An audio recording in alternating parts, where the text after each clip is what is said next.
A plane hurtles toward the ground, smoke billowing from its engines. Inside, passengers brace for impact, gripping their armrests as the world around them turns into chaos. Then, darkness. Moments later, survivors emerge from the wreckage, dazed, but alive. It's a terrifying thought. But here's something most people don't realize. The vast majority of plane crashes are survivable. In fact, 95% of all aviation accidents have survivors. So why do some people walk away while others don't? What if I told you that your fate in a plane crash could come down to something as simple as where you sit, how quickly you react, or even what you're wearing? It sounds unbelievable, but survival isn't just about luck. It's about making the right choices in a matter of seconds. Because in most crashes, there's a critical window of just 90 seconds to get out. Before, fire and smoke make escape impossible. Would you know what to do? Would you be able to fight through panic, move fast, and make the right split-second decisions? Today, we're diving deep into the science of survival, breaking down real-life cases, expert advice, and the hidden factors that could mean the difference between life and death. By the end of this video, you'll never look at air travel the same way again. Buckle up, because what you're about to learn might just save your life.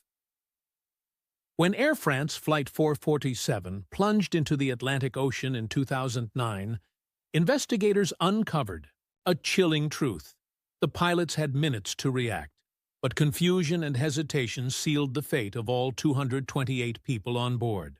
In another disaster, Asiana Airlines Flight 214 crashed on its approach to San Francisco in 2013.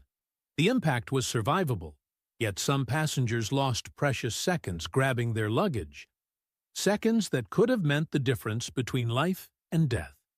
It's a pattern seen in crash after crash. People waste time retrieving their bags, ignoring the flight attendant's commands, or freezing in panic. In a real emergency, every second matters. Experts call it the deadly 90-second rule, the time you have to evacuate before smoke and fire overtake the cabin. Yet many passengers don't act fast enough. They fumble with overhead bins, hesitate in the aisle, or worse, sit in shock as chaos erupts around them. The brain's survival instinct can betray us, causing some to shut down entirely. Instead of moving, they freeze, paralyzed by fear. Ignoring safety instructions is another fatal mistake. Most people tune out the pre-flight briefing, assuming they'll never need it. But in the smoke-filled cabin of British Air Tours Flight 28M in 1985, passengers unfamiliar with emergency exits struggled to escape. Some tried to exit through the wrong doors, while others hesitated, unsure of what to do. Those precious moments cost lives. Now, imagine the worst-case scenario.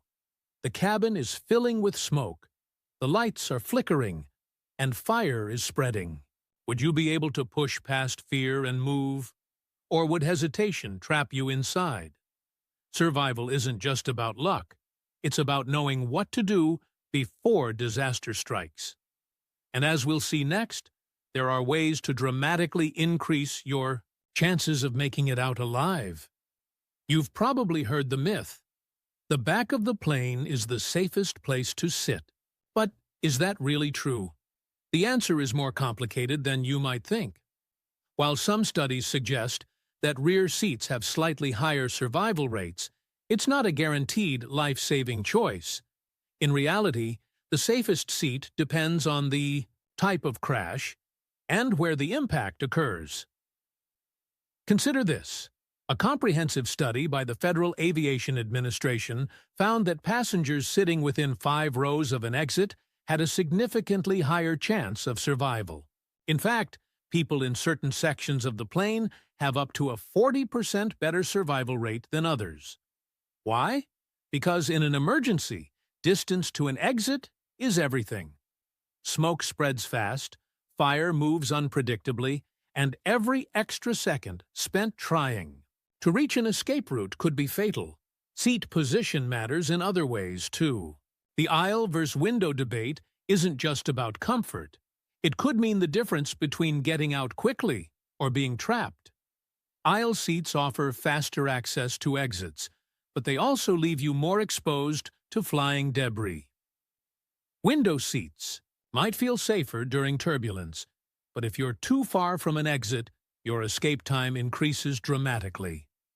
There's no single golden seat that guarantees survival. But one rule is clear. Proximity to an exit is key. If you have a choice, sit within 5 rows of an exit and be mindful of where the nearest doors are, both in front and behind you. Because when disaster strikes, the people who know exactly where to go have the best chance of making it out alive. Most people don't think twice about what they wear on a flight. Comfort is the priority. Sweatpants, flip-flops, maybe a loose dress. But what if your clothing choice could mean the difference between survival and tragedy? In a plane crash, fire is one of the biggest killers, and what you're wearing could either protect you or make things worse.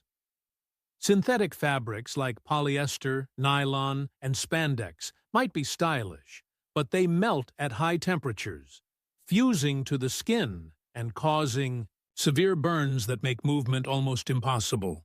In contrast, natural fibers like cotton and wool are far more resistant to heat. That's exactly what saved one woman during a fiery crash landing. She was wearing cotton jeans and sneakers, while others around her suffered severe burns from melted synthetic clothing. Her attire allowed her to move quickly and escape while others struggled. Footwear is just as critical. Flip-flops, sandals, or high heels may seem harmless, but they can turn into death traps in an emergency. Imagine trying to sprint through smoke-filled aisles, over debris, and down an evacuation slide in flimsy shoes or bare feet. Sturdy, closed-toe shoes like sneakers give you the traction and protection needed to escape fast. So, would you rethink your travel outfit after hearing this? The safest clothing choice is simple: cotton or wool, long sleeves and pants, and proper shoes. It's a small decision that could make a life-saving difference when seconds count. For years, a chilling conspiracy theory has circulated about the brace position, the emergency posture airlines instruct passengers to take before impact. Some believe it isn't meant to save lives, but to make death quicker and less painful. Others claim it's designed to preserve dental records for easier identification. But is there any truth to these dark rumors? Or is the brace position one of the most misunderstood survival techniques in aviation? The science is clear. The brace position is meant to save you, not harm you. Studies show that during an impact, unrestrained heads can whip forward at deadly speeds, causing severe head trauma. By bending forward and tucking your head down, you minimize the risk of being knocked unconscious, one of the biggest dangers in a crash. The position also reduces internal injuries by keeping your body compact and protecting vital organs from the force of impact. In 1989, when United Airlines Flight 232 crash-landed in Iowa, some passengers followed the brace instructions, while others didn't. Survivors who braced had significantly fewer head injuries, while those who sat upright suffered fatal trauma. The same pattern was seen in British Midlands Flight 92, where bracing passengers had better survival rates. So why do these myths persist? Likely because the brace position doesn't guarantee survival. It simply gives you the best possible chance. Airlines continue to insist on it because decades of crash data prove it works. Next time you fly, think about this. In a worst-case scenario, would you rather be conscious and able to escape, or dazed and unable to move? The choice is yours, but the facts are hard to ignore. Surviving a plane crash isn't just about luck. It's about mental preparedness. Studies show that, in a disaster, Your brain has about 10 seconds to process what's happening before panic takes over. Those who make fast decisions in that critical window have the highest chance of survival. But here's the catch. In a crisis, most people freeze. Their brains shut down, unable to process the chaos. So, how do you make sure you're one of the E.2 people who acts instead of panics? The answer is simple. Rehearse survival in your mind before anything happens. This might sound extreme, but pilots, military personnel, and emergency responders all train this way. Before takeoff, take a few seconds to locate the nearest exits, both in front of you and behind you. Imagine a scenario where you need to unbuckle, move quickly, and reach an exit in a smoke-filled cabin. This mental rehearsal can cut your reaction time in half when disaster strikes. In fact, crash data reveals a stunning truth. 80% of passengers who survive are the ones who had a plan before anything went wrong. They knew their exit strategy, paid attention to safety briefings, and were mentally ready to act. Compare that to those who ignored instructions or assumed it would never happen to them. They often hesitated, costing them valuable seconds. So, the next time you fly, ask yourself, would I know what to do if this plane went down? A few moments of preparation could be the difference between making it out alive or becoming just another statistic. Some survival stories seem impossible, yet they happened. Take Vesna Vulovic, a flight attendant who fell 33,000 feet from an exploding airplane in 1972. No parachute, no chance by any logical measure. Yet she survived, trapped inside a piece of wreckage that cushioned her fall. She suffered severe injuries, but lived to tell the tale. Stories like hers make us wonder, what separates those who survive from those who don't? For most, survival isn't about miracles. It's about decisive action in those terrifying first moments after impact. Look at Cecilia Sichan, the sole survivor of Northwest Airlines Flight 255.